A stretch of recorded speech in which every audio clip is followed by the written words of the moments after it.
Trump challenges Barack Obama on live debate, regrets it by the third question. A three-question showdown that would not just silence him, but would leave him utterly and completely stumped in front of the entire world. The setting was a magnificent one. A presidential forum on the state of the nation, broadcast live from the historic National Constitution Center in Philadelphia. The air was electric. The tension between the 45th and 44th presidents, a tangible thing. Never considered smart. He was never considered a good senator. He was existing conditions while his Justice Department is in court right now trying to strike down those protections. For an hour, the two men had been part of a moderated panel, a study in complete and utter contrast. Donald Trump was a restless force of energy, leaning forward, interrupting, his voice a booming cadence of boasts and grievances, feeding off the energy of his supporters in the crowd. Tell you, the way she treated her. He didn't know what hit him. He's going, oh, get me off of this stage. Get me off! Barack Obama, seated 20 feet away, was the very picture of presidential calm, leaning back in his chair, his answers measured, eloquent, and layered with professorial precision.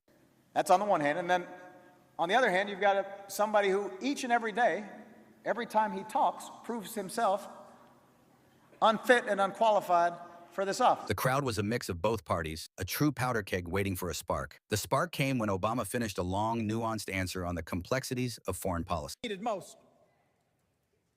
At a time when millions of our fellow citizens were sick and dying, we needed a leader with the character to put politics aside and do what was right.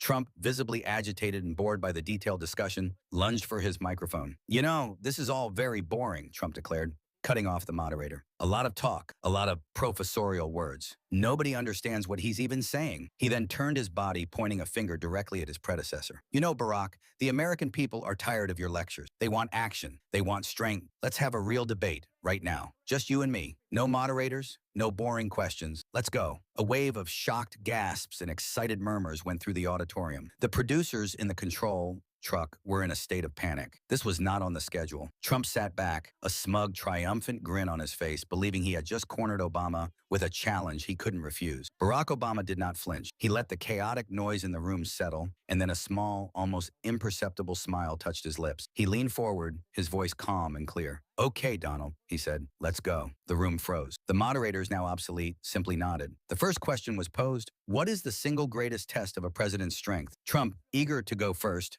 grabbed his microphone. "Strength," he boomed, "is about rebuilding our military," which I did. "It's about securing our borders," which I did. "It's about not letting other countries laugh at us anymore. It's about winning. I fought for this country.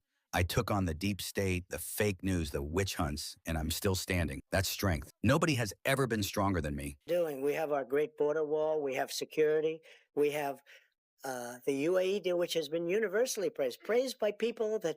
It was a classic Trump answer, a flurry of his greatest hits, and his supporters in the crowd roared their approval. He sat back, looking unbeatable. The room turned to Obama. Obama let the cheers die down. "A president's strength," he began, his voice thoughtful, "is not measured by how loud he shouts or by the enemies he creates. A president's strength is measured by his restraint." And do what was right. At a time when our economy was reeling, we needed a leader with the determination to drive what would become the world's strongest recovery. The room grew quiet, leaning in. The moderator, sensing the boiling point, posed the question: what is the single most essential quality of a commander-in-chief? This was it.